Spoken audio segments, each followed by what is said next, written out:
Hello dear students. इस tutorial में हम आउटकम्स ऑफ डेमोक्रेसी यानी क्लास 10 पॉलिटिकल साइंस का चैप्टर है और इस चैप्टर ट्यूटोरियल सीरीज़ का ये फर्स्ट पार्ट है। और इस चैप्टर में हम एक ओवरव्यू ले लेते हैं कि हमें पढ़ना क्या है। क्लास 9 में हमने डेमोक्रेसी को पढ़ना शुरू किया था, यानी टूर ऑफ डेमोक्रेसी हमने शुरुआत की थी उसकी। अगर आपने ठीक से पढ़ा होगा तो आप जानते होंगे। तो क्लास 10th में भी हम कई चैप्टर्स इससे रिलेटेड पढ़ चुके हैं, federalism, power sharing, the role of political parties etcetera. तो अब इस चैप्टर में we are going to assess the outcomes of democracy, यानी अगर डेमोक्रेटिक सेटअप कहीं पर है तो उसके परिणाम क्या होते हैं, उसके रिजल्ट क्या होते हैं, how democracy delivers on different issues. यानी डेमोक्रेसी से हमें एक्सपेक्टेशंस क्या होती हैं कि हाँ ये डेमोक्रेसी में हमें मिलना चाहिए, और उसके एक्चुअल आउटकम्स क्या हैं। तो इसी पर ये बेस्ड है ये चैप्टर। डिफरेंट टॉपिक्स में हम ये पढ़ेंगे कि यहाँ पे क्या एक्सपेक्टेड आउटकम्स होने चाहिए और रियल में एक्चुअल आउटकम्स क्या हैं, जैसे quality of government, economic wellbeing, inequality पर, सोशल डिफरेंसेस एंड कॉन्फ्लिक्ट पर, और फ्रीडम एंड डिग्निटी पर हम स्टडी करेंगे कि हमारे एक्सपेक्टेशंस क्या होती है डेमोक्रेसी में और एक्चुअल आउटकम्स क्या हैं। क्या डेमोक्रेसी से जो आशाएं हैं वो पूरी होती हैं डेमोक्रेसी में, तो ये हमें पढ़ना है। और सबसे पहला टॉपिक जो हम पिकअप करेंगे वो है how do we assess democracies outcomes, यानी डेमोक्रेसी के आउटकम्स को हम कैसे जज करेंगे। How can we decide how the democracy delivers on different social political economic issues. तो डेमोक्रेसी का वैल्यूएशन, उसका असेसमेंट हमें करना है। तो let's start the text matter. Do you remember how students in madam Lingdoh's class argued about democracy. तो भाई आपने क्लास 9 में पढ़ा होगा तो आपको याद होगा कि हाँ ऐसा कुछ था, डेमोक्रेसी पे डिस्कशन चला था। This was in chapter 2 of class 9 text book. It emerged from that, तो जो कन्वर्सेशन था बच्चों और उनके जो टीचर यानी मैडम लिंगदो के बीच में, कि democracy is a better form of government, तो उसके अगेंस्ट एंड फॉर में डिस्कशन चला था। और ये कब हम समझते हैं कोई चीज़ अच्छी है ख़राब है, जब हम कंपैरिजन करते हैं किसी से। तो when it was compared with dictatorship, जैसे हम हिटलर का नाम लेते हैं कि ही वाज डिक्टेटर, और आज के नाम लें हम तो जैसे किंग जोंग का नाम आ सकता है जो नॉर्थ कोरिया का रूलर है। ये जहाँ जहाँ भी डेमोक्रेसी नहीं है और जहाँ पे वन पार्टी का शासन है वहाँ पे भी हम कह सकते हैं कि वहाँ पे भी एक प्रकार से ऑटोक्रेटिक रूल है, जैसे चाइना है या कुछ कम्युनिस्ट कंट्रीज़ हैं और एनी अदर अल्टरनेटिव। तो डिक्टेटरशिप से जब तुलना हुई या कोई और वैकल्पिक गवर्नमेंट है तो उससे जब तुलना होती है तो हमने पाया कि democracy is a better form of government. We felt that democracy was better because it. और कुछ पॉइंट्स भी हमने निकाले क्योंकि हमारा जो डिस्कशन होना चाहिए वो कहीं ना कहीं किसी कंक्लूजन पे तो पहुंचना चाहिए। तो डेमोक्रेसी में इक्वलिटी को प्रमोशन मिलता है और सिटीजन्स के बीच में इक्वलिटी स्टैब्लिश करने की बातें डेमोक्रेसी में होती हैं। Enhances the dignity of individuals, यानी किसी भी व्यक्ति की जो डिग्निटी है यानी उसके सम्मान को डेमोक्रेसी बढ़ाने का काम करती है, डेमोक्रेसी मेंटेन करके रखती है, उसे पूरा मौका मिलता है कि ही और she can live with dignity. Improve the quality of decision making, ये बहुत ही इंपॉर्टेंट पॉइंट है कि डेमोक्रेसी में डिसीजंस में डिले होता है लेकिन फिर भी इससे फ़ायदा ये होता है कि क्वालिटी ऑफ डिसीजन मेकिंग अच्छी होती है। और फिर provides a method to resolve conflicts, ये भी बहुत ही इंपॉर्टेंट पॉइंट है क्योंकि डेमोक्रेसी में ये पॉइंट्स जो हमने स्टडी किए थे 9 में, वो पॉइंट्स हैं कि जो डिफरेंट कॉन्फ्लिक्ट्स होते हैं उनको रिजॉल्व किया जा सकता है, उनको हल किया जा सकता है, उनसे निपटा जा सकता है डेमोक्रेसी में बेटर ढंग से। क्यों? क्योंकि अकोमोडेशन और पावर शेयरिंग की वजह से allows room to correct mistakes. और अगर गवर्नमेंट्स या पॉलिसी मेकिंग बॉडीज से कोई गलतियां होती हैं तो उनको सुधारने की पूरी गुंजाइश मिल जाती है डेमोक्रेसी में, यानी there is room, there is space to correct mistakes. ये देखिए यहाँ पे कार्टून है। Did we reach this conclusions in madam Lingdoh's class, क्या ये मैडम लिंगदो के क्लास में हमने कंक्लूजन को ड्रॉ किया था, ये कंक्लूजन्स निकाले थे। और आई लव दैट क्लास, मुझे क्लास बहुत अच्छी लगी because students were not being dictated any conclusion. Good, यानी यहाँ पे मैडम ने डिस्कशन किया और डिस्कशन करने के बाद ये पॉइंट्स निकलवाए लोगों से, बच्चों से, और इसलिए बच्चों को क्लास अच्छी लगी क्योंकि वहाँ पर मैडम ने डिक्टेट नहीं किया कि ये पॉइंट लिख लो, ये पॉइंट लिख लो, बल्कि डिस्कशंस उन्होंने पॉइंट निकलवाए। और discussions made the students understand what are the features of democracy and how democracy is better than other forms of government.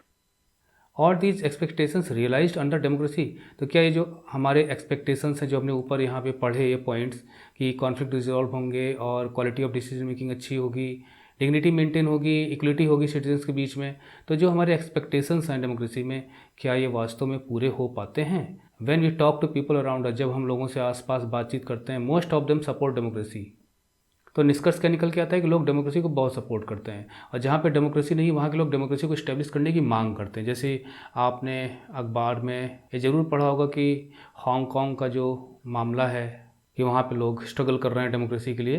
तो लेटेस्ट मैं इशू आपको बता रहा हूँ। तो जहाँ डेमोक्रेसी नहीं, लोग डेमोक्रेसी को डिमांड करते हैं, that is people support it against other alternatives, यानी डेमोक्रेटिक सेटअप को सपोर्ट करते हैं। इसके अलावा जो भी फॉर्म ऑफ गवर्नमेंट, चाहे वो किंगडम हो, चाहे वो यानी मोनार्की हो, चाहे वो कोई अदर फॉर्म ऑफ गवर्नमेंट हो, उसके अगेंस्ट में डेमोक्रेसी को सपोर्ट करते हैं। But not so many of them would be satisfied. लेकिन जब डेमोक्रेसी की बात आती है, यानी अब हमने चुन लिया इसको कि democracy is better form of government, लेकिन अब डेमोक्रेसी को ही लेके खाली हम बात करें और इसकी तुलना कहीं से ना करें, तो but not so many of them would be satisfied with the democracy in practice. तो डेमोक्रेसी इन प्रैक्टिस का मतलब है डेमोक्रेसी को इस्टेब्लिश करने के बाद वास्तव में हमारे डेमोक्रेसी किस प्रकार से डिलीवर कर रही है, किस प्रकार से आउटकम्स हमें मिल रहे हैं, क्या डेमोक्रेसी हमारे एक्सपेक्टेशंस को पूरा कर पा रही है, लोकतंत्र में हमारी आशाएं पूरी हो रही है जिसके लिए मैंने लोकतंत्र को स्थापित किया था। तो डेमोक्रेसी इन प्रैक्टिस की बात आती है तो लोग संतुष्ट नहीं है, सेटिस्फाइड नहीं है। So we face a dilemma. तो हमारे सामने एक दुविधा आ जाती है। देखिए, हम जब we are not able to take proper decision then it is dilemma. तो डिलेमा क्या है? Democracy seen to be good, यानी डेमोक्रेसी को लोग अच्छा तो समझते हैं, लेकिन किसमें? प्रिंसिपल में, यानी सिद्धांत रूप में तो डेमोक्रेसी ठीक है। मतलब जब हम किसी के बारे में सिर्फ बताते हैं दैट इज़ डिफरेंट थिंग, लेकिन एक्चुअली जब वो चीज़ हमारे सामने आती है दैट इज़ डिफरेंट।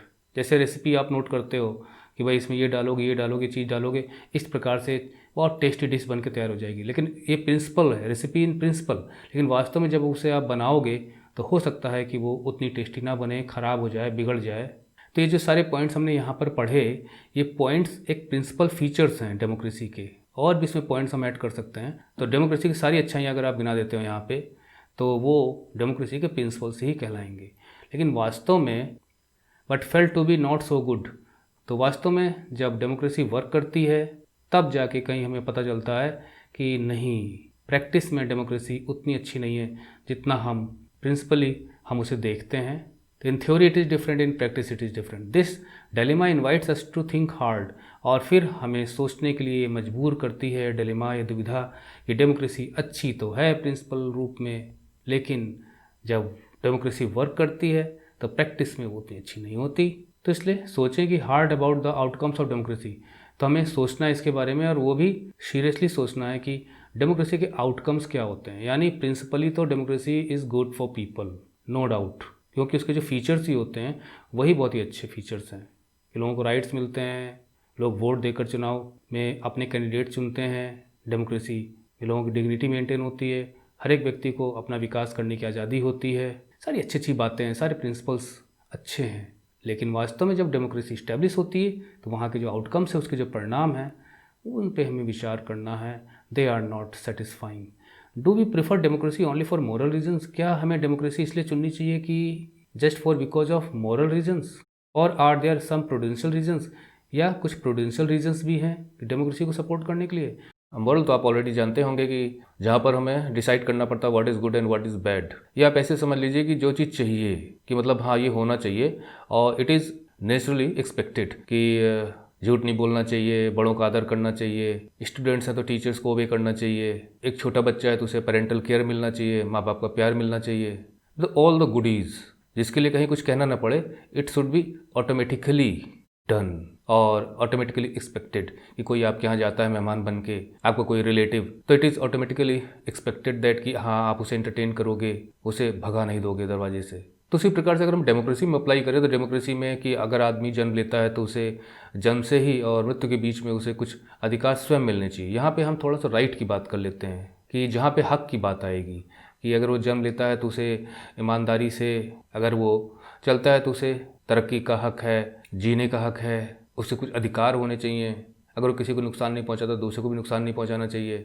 और जिस सरकार के अंतर्गत वो रहता है तो उस सरकार में उसकी पार्टिसिपेशन होनी चाहिए, मतलब कि वो उस सरकार को चुनने का भागीदार होना चाहिए। और कोई डिसीजंस, कोई पॉलिसीज़ बनाई जाती हैं तो उसमें उसका पार्टिसिपेशन होना चाहिए कि हाँ उसे लगे कि हाँ अगर कोई गवर्नमेंट कुछ वर्क कर रही है, कोई पॉलिसी बना रही है तो हाँ मैं भी उसमें हिस्सेदार हूँ। और इस सबको मिलना चाहिए, बाई बर्थ मिलना चाहिए, मतलब naturally expected for a person, चाहे वो जहाँ भी हो, दुनिया किसी भी कोने में हो। तो ये सब मोरल रीजन के तहत आ जाएगा। मैं मोरल रीजन का मतलब है कि what are the rights of the people, जो उसे मिलने ही चाहिए। और आपने पढ़ा होगा पावर शेयरिंग में किस प्रकार से spirit of democracy lies in the participation of people, the greatest and most participation of people in a democratic setup deepens the democracy. वहीं प्रूडेंशियल रीजन का मतलब होता है कि प्रूडेंशियल में आप अपना माइंड लगाते हो, ये सोचते हो कि कहाँ हमें फ़ायदा है, कहाँ नुकसान है। हमें कोई भी गोल अचीवमेंट के लिए कोई प्रयास करना है, कोई स्ट्रेटेजी बनानी है, कुछ भी करना है, तो मिनिमम रिस्क के साथ मैक्सिमम गेन हम कैसे कर सकते हैं, मतलब क्या फ़ायदे हमारे होंगे, जहाँ पे आप माइंड अप्लाई करते हो। मतलब मोरल हट जाता है वहाँ पे। जैसे एग्जांपल के लिए अगर मैं यहाँ पे डॉक्टर का एग्जांपल दूँ, तो डॉक्टर के सामने कोई पेशेंट आया और वो पेशेंट जो है वो क्रिमिनल है मान लीजिए, तो अब डॉक्टर उसको बचा सकता है। तो अब उसके सामने मॉरल जो वैल्यूज़ उसके सामने आ जाएंगे कि डॉक्टर है तो डॉक्टर का फ़र्ज़ बनता है, मतलब मॉरल में फ़र्ज़ भी आ जाता है, फ़र्ज़ बनता है कि वो पेशेंट को बचाए पहले। अब पेशेंट का हक बनता है कि डॉक्टर उसे बचाए पहले, अगर वो उसे पे कर रहा है, और नहीं भी पे कर रहा है तो भी डॉक्टर का ये फ़र्ज़ बनता है कि हाँ, उसकी जान जाने ना दे अगर वो बचा सकता है तो। लेकिन साथ में डॉक्टर ये भी सोचेगा क्रिमिनल है, न जाने कितने लोगों को इसने कत्ल किया है, इतना भयंकर है, लेकिन बचा भी दूंगा तो ये फिर वही काम करेगा, और मर गया तो मुझ पर कोई ऐसा भी नहीं आने वाला है ब्लेम, भाई मैं बहाने बना दूंगा कि हाँ बहुत कोशिश की लेकिन हम नहीं बचा पाए।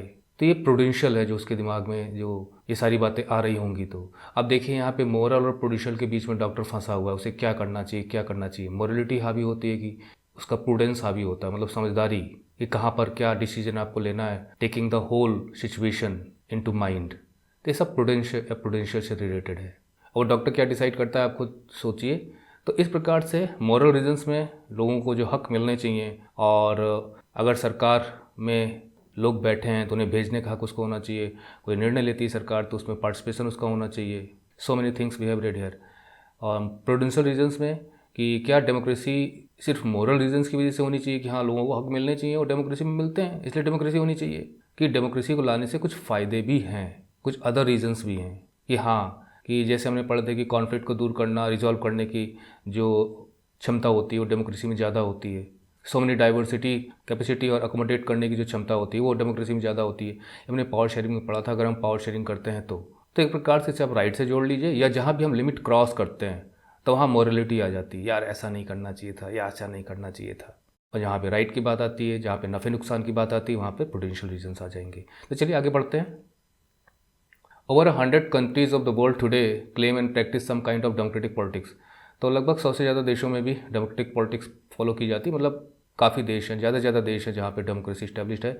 They have formal constitutions. अब जैसे यहाँ पे देखिए डेमोक्रेसी के कुछ पहचान दी गई कॉन्स्टिट्यूशंस हैं उनके, वो इलेक्शंस भी कराते हैं, पार्टीज़ भी हैं वहाँ पे, राइट्स भी उन्होंने दिए हुए हैं लोगों को। तो अगर हम प्रिंसिपल फैक्टर्स देखें, प्रिंसिपल फीचर्स देखें, प्रिंसिपली अगर हम देखें डेमोक्रेसी में इतनी सारी कुछ तो मिल रहे हैं ना, तो क्या डेमोक्रेसी ऑटोमेटिकली डिलीवर करेगी? क्या ये सब कुछ किसी भी देश में कर देने से क्या सेम रिजल्ट्स मिलेंगे? No, in practice it may be different in different countries while these features are common to most of them. हालांकि ज़्यादातर डेमोक्रेसीज़ क्या, जहाँ डेमोक्रेसीज नहीं है वहाँ पे भी कॉन्स्टिट्यूशन आपको मिल जाएंगे। तो ये कॉमन फीचर्स हैं यहाँ पे। These democracies are very much different. जो मैंने अभी आपको बताया था कि डेमोक्रेसीज़ का मतलब कंट्रीज़ जहाँ पे डेमोक्रेसी हैं वो डिफरेंट हैं from each other in terms of their social. अब जैसे कैसे डिफरेंस पाया जा सकता है, उनकी सोशल सिचुएशंस डिफरेंट है, उनके इकोनॉमिक अचीवमेंट्स डिफरेंट हैं, कल्चर्स डिफरेंट है। अब जैसे इंडिया की तुलना आप अमेरिका से थोड़ी कर सकते हैं। America is the USA the greatest democracy in the world, but India due to its population is considered the greatest democracy in the world. लेकिन दोनों के इकोनॉमिक अचीवमेंट्स में, दोनों के सोशल सिचुएशंस में, कल्चर्स में भी डिफरेंस है क्लियरली। और अगर हम यहाँ पे इंग्लैंड को उदाहरण लें तो देखिए इंग्लैंड में डेमोक्रेसी है, लेकिन वहाँ पे देखिए रिलीजन है वो स्टेट का इशू भी है, वो रिपब्लिक भी नहीं है और सेकुलर नहीं है जैसे मैंने भी आपको बताया। But economically they are more advanced. Clearly what may be achieved और नॉट अचीव्ड, इसलिए हम साफ साफ कह सकते हैं कि क्या हम अचीव कर सकते हैं और क्या नहीं अचीव कर सकते हैं, मतलब क्या हासिल कर सकते हैं क्या नहीं कर सकते हैं under each of this democracies. तो जितनी भी डेमोक्रेसीज़ या डेमोक्रेटिक कंट्रीज़ हैं उनकी बात हो रही है तो वो सब डिफरेंट हो सकते हैं। इंडिया के लिए डिफरेंट हो सकता है, पाकिस्तान के लिए डिफरेंट हो सकता है, श्रीलंका के लिए डिफरेंट हो सकता है, बांग्लादेश के लिए डिफरेंट हो सकता है, यूरोप की डिफरेंट कंट्रीज़ है वहाँ पे है उनके लिए डिफरेंट हो सकता है। तो डेमोक्रेसीज़ होते हुए भी अचीवमेंट्स डिफरेंट हो सकते हैं socially, economically, culturally. But is there something that we can expect from every democracy. लेकिन फिर भी एक मन में बात आती है कि क्या कोई ऐसी चीज़ है जो हम एक्सपेक्ट कर सकते हैं हर डेमोक्रेसी में, कोई कॉमन फीचर है हर डेमोक्रेसी का just because it is democracy. कहने का मतलब ये है कि क्या अगर जैसे हमने यहाँ पे बात की कि डेमोक्रेसी दुनिया भर में है, मतलब टू डेमोक्रेसीज मतलब टू डेमोक्रेटिक कंट्रीज़, तो क्या डिफरेंट अचीवमेंट्स होने के बावजूद भी क्या कुछ ऐसी चीज़ है, क्या कोई कॉमन चीज़ है जो हम एक्सपेक्ट कर सकते हैं कि अगर यहाँ पे डेमोक्रेसीज है तो ये चीज़ तो वहाँ मिलनी ही मिलनी है, हर जगह मिल जाएगी सेम तौर पे। देखते हैं। Our interest in and fascination for democracy, मतलब हमारी जो दिलचस्पी है डेमोक्रेसी में और जो हमारा इंटरेस्ट है, फैसिनेशन है, अट्रैक्शन है डेमोक्रेसी को लेके, ऑफन पुशेज अस इनटू टेकिंग पोजीशन। तो हम पोजीशन लेना शुरू कर देते हैं। पोजीशन लेने का मतलब हम पक्ष लेना शुरू कर देते हैं। मतलब जब भी अगर डिक्टेटरशिप की बात होगी या मोनार्की की बात होगी, ऑटोक्रेटिक गवर्नमेंट की बात होगी, एब्सोल्यूटिस्ट गवर्नमेंट की बात होगी और डेमोक्रेसी भी साथ में रखी जाएगी, तो डेमोक्रेसी के बारे में उसको सपोर्ट करना शुरू कर देंगे। अब चूंकि इतना सपोर्ट करेंगे कि हम उसको उसकी तरफ से पक्ष लेना शुरू कर देंगे। अरे भाई, जैसे मान लीजिए आपके फ्रेंड्स हैं तो कभी कुछ गलत भी कर देते हैं, लोग उन पर ब्लेम लगाना शुरू करते हैं, ब्लेम करना शुरू करते हैं, तो आप देखो पक्ष लेना शुरू कर देते हो ना। माँ है, बेटा है, अगर बेटे ने कोई गड़बड़ी भी कर दिया और लोग आगे आरोप लगाने के लिए, तो माँ अपने बेटे का पक्ष लेना शुरू कर देती है just because of attachment with a son. तो उसी प्रकार से डेमोक्रेसी हमें इतनी अच्छी लगती है कि हम डेमोक्रेसी का बचाव करना शुरू कर देते हैं। उसकी कमियां कोई गिनाना शुरू करता है तो हम उसकी अच्छाइयाँ बताना शुरू करते हैं, उसको हम आर्ग्यू करना शुरू करते हैं कि even then democracy is better. और जैसे कि democracy can address all socio economic and political problems, democracy एक ऐसी व्यवस्था होती है जिसमें जितने भी सोशियो इकोनॉमिक प्रॉब्लम्स हैं उनको एड्रेस कर सकती है, मतलब उनको सुलझाने की कोशिश कर सकती है। तो डेमोक्रेसी से इतनी एक्सपेक्टेशंस होती हैं हमारी, लोग स्ट्रगल करके स्टैब्लिश करवाते हैं अपने देशों में जहाँ पे नहीं है। तो इतनी एक्सपेक्टेशंस होने की वजह से अगर वो एक्सपेक्टेशंस पूरी नहीं होती, some of our expectations are not met, we start blaming the idea of democracy. तो हम डेमोक्रेसी को दोष देना शुरू कर देते हैं और we start doubting if we are living in a democracy. और यह हम शक करना शुरू कर देते हैं कि डेमोक्रेसी में जो हमें मिलना चाहिए नहीं मिल रहा, तो क्या वास्तव में डेमोक्रेसी के नाम पर हम किसी और व्यवस्था में तो नहीं रह रहे हैं। The first step towards thinking carefully about the outcomes of democracy, यानी सब आउटकम्स पर डिपेंड करता है कि जो उम्मीद की थी, जो उम्मीद से हम कोई चीज़ लेके आते हैं, अगर वो खरी नहीं उतरती है तो हम उसे ब्लेम करते हैं या फिर उसे चेंज करते हैं। The first step towards thinking carefully, अगर हम उसे ध्यान से सोचना है उसके बारे में, आउटकम्स के बारे में, तो हमें ये जानना होगा। मतलब यहाँ पर बुक आपको कुछ समझाने की कोशिश कर रही है कि to recognise that democracy is just a form of government. हमें ये मान के चलना चाहिए कि डेमोक्रेसी भी एक प्रकार की सरकार ही है, सिर्फ एक शासन व्यवस्था है, कोई जादू की छड़ी नहीं है। It can only create conditions for achieving something, ये सिर्फ आपको कंडीशंस क्रिएट कर सकती है, आपको एक एटमॉस्फेयर दे सकती है, आपको एक प्लेटफॉर्म दे सकती है कि आप जो अचीव करना चाहें कर सकते हैं। The citizens have to take advantage of those conditions, और जो उसके नागरिक हैं किसी देश के जहाँ पे डेमोक्रेसी है, वो क्या कर सकते हैं, इन कंडीशंस का फ़ायदा उठा सकते हैं एंड अचीव दोज गोल्स, जो भी वो हासिल करना चाहते हैं वो कर सकते हैं। तो डेमोक्रेसी हमें एक एटमॉस्फेयर क्रिएट करती है, हमें राइट्स देती है, उन राइट्स का प्रयोग करते हुए हम आगे बढ़ सकते हैं। Let us examine some of the things we can reasonably expect from democracy. तो आइए हम कुछ चर्चा को आगे बढ़ाते हैं और ये जांचने परखने की कोशिश करते हैं कि वी कैन रीजनेबली एक्सपेक्ट, कि हमें डेमोक्रेसी से रीजनेबली हम क्या एक्सपेक्ट कर सकते हैं। मतलब रैंडमली नहीं, विम्सिकली नहीं, कि लॉजिकली डेमोक्रेसी से हमें क्या मिलना चाहिए डेमोक्रेसी से, and examine the record of democracy. और फिर हम देखेंगे जो डेमोक्रेसीज इस्टेब्लिश्ड हैं दुनिया भर में, उनका रिकॉर्ड क्या है, मतलब एक्चुअल आउटकम्स क्या हैं उनके। यहाँ पे मैं एक एग्जांपल देता हूँ आपको कि आप मान लीजिए रूरल एरिया में रहते हैं और पढ़ते हैं, तो आपकी मम्मी पापा आपको ले जाके शहर में बड़े बड़े स्कूलों में डाल देते हैं कि हाँ मेरा बेटा और अच्छा पढ़ेगा, और अच्छी पढ़ाई के लिए डाल देते हैं। तो अब उस स्कूल से जब आपका स्कूल चेंज होता है, आप जाते हैं वहाँ, तो पता चला इंग्लिश ही लोग बोलते हैं, अच्छी फैसिलिटीज़ हैं, अच्छे टीचर्स हैं, वेल सेलेक्टेड टीचर्स, क्लासरूम्स हैं, सिलेबस अच्छा है, बोर्ड जाना माना है। तो ये सारी चीज़ें क्या हैं, सब कंडीशंस हैं। तो आपको एक एटमॉस्फेयर तो मिल गया, आपको एक प्लेटफॉर्म तो मिल गया, आपको एक माहौल मिला। अब उसका कितना फ़ायदा आप उठा पाते हो अपने गोल्स को अचीव करने के लिए, कि हाँ मुझे फर्स्ट आना है, मुझे टॉप करना है, मुझे आगे चल के कैरियर बनाना है, वो सारे गोल्स तो आपके अपने होंगे ना, वो आप पे डिपेंड करता है। उसी प्रकार से डेमोक्रेसी है, डेमोक्रेसी आपको सिर्फ एक एटमॉस्फेयर क्रिएट करती है आपके लिए, कुछ कंडीशंस दे देती है। कंडीशंस मतलब सिचुएशंस बना देती है कि हाँ आपके लिए आसान है।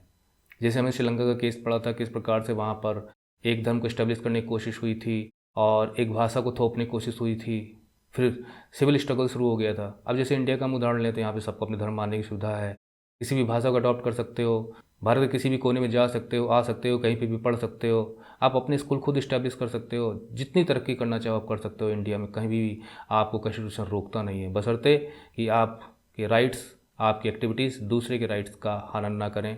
They should not encroach upon the rights of others, जिसे हम कहते हैं फ्रीडम। तो आपको फ्रीडम है, ये फ्रीडम कंडीशंस होती हैं जो डेमोक्रेसी आपको प्रोवाइड कराती है।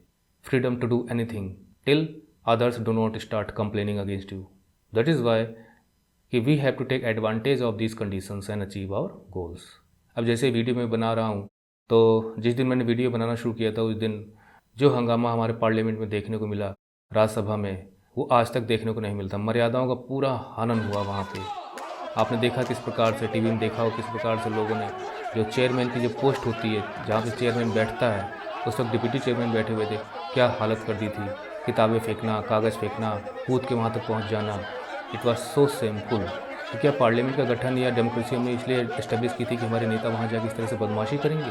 डिबेट कर सकते हैं, वो डिबेट करने के बाद जो मैंडेट होगा, भाई लोग पक्ष में हैं तो चीज़ पास हो जाएगी, नहीं पक्ष में है तो बिल रुक जाएगा। तो डिबेट खूब करो, लेकिन अब वहाँ पे जो नंबर्स हैं फेवरेबल हैं, वो चीज़ पास हो जाएगी राज्यसभा से, वो बिल पास हो जाएगा। उस पर ना करके लोग ज़बरदस्ती करना और बदमाशी क्रिएट करना, किस प्रकार की टीचिंग से सिटीजन्स को दे रहे हैं, किस प्रकार की टीचिंग से चिल्ड्रन को दे रहे हैं। Very disgusting, very disgusting. यहाँ देखिए कार्टून दिया गया है कि डेमोक्रेसी है, डेमोक्रेसी पे बैठा हुआ ये सोच रहा है कि डेमोक्रेसी पे बैठे रहने को डेमोक्रेसी का प्लेटफॉर्म इसे मिला हुआ है। तो इस democracy all about coping with multiple pressures. क्या डेमोक्रेसी का मतलब यही होता है कि तरह तरह के जो प्रेशर्स होते हैं किसी देश में, उनको डील करना, उनको झेलना, उनका मुकाबला करना, एंड अकोमोडेटिंग डाइवर्स डिमांड्स, और तरह तरह की जो डिमांड्स आती हैं उनको अकोमोडेट करना, मतलब उनको शामिल करते हुए, उनको सुलझाते हुए आगे बढ़ना, उनको शेयर करना। तो देखिए स्टूडेंट्स की डिमांड अलग है, लैंग्वेज इशू अलग है, सेपरेट स्टेट की डिमांड है, पुलिस की जत्तियों के खिलाफ यहाँ पे देखिए एजिटेशन है, जो कर्मचारी हैं उन्हें डीए ज़्यादा चाहिए, डियरनेस अलाउंस, बॉर्डर डिस्प्यूट अलग से है। इतने सारे पत्थर देखे आ रहे हैं और डेमोक्रेसी पे लग सकते हैं। एक तो लग भी गया बेचारे के, वो कहाँ से आया कुछ पता नहीं है। सो मैनी डेमोक्रेसी कितना कुछ झेलती है। एक प्रकार से प्रोडेंशियल रीजन्स के लिए कार्टून ये बनाया गया है, क्योंकि डेमोक्रेसी इस्टेब्लिश करने के जो प्रोडेंशियल रीजन्स यही हैं कि वो इन सबको झेल सकती है, इन सबको बियर कर सकती है, कोई रास्ता निकाल सकती है। तो ये ट्यूटोरियल नहीं खत्म होता है, आगे हम जो इसका अगला टॉपिक है वो पिकअप करेंगे। अकाउंटेबल यानी जिम्मेदार, रिस्पॉन्सिव मतलब लोगों के प्रति, उनकी डिमांड्स के प्रति रिस्पॉन्सिव, और लेजिटिमेट गवर्नमेंट यानी कानूनी तौर पे चुनी हुई सरकार। इसको हम अगले ट्यूटोरियल में पिकअप करेंगे। तब तक के लिए good bye and thank you for watching the tutorial.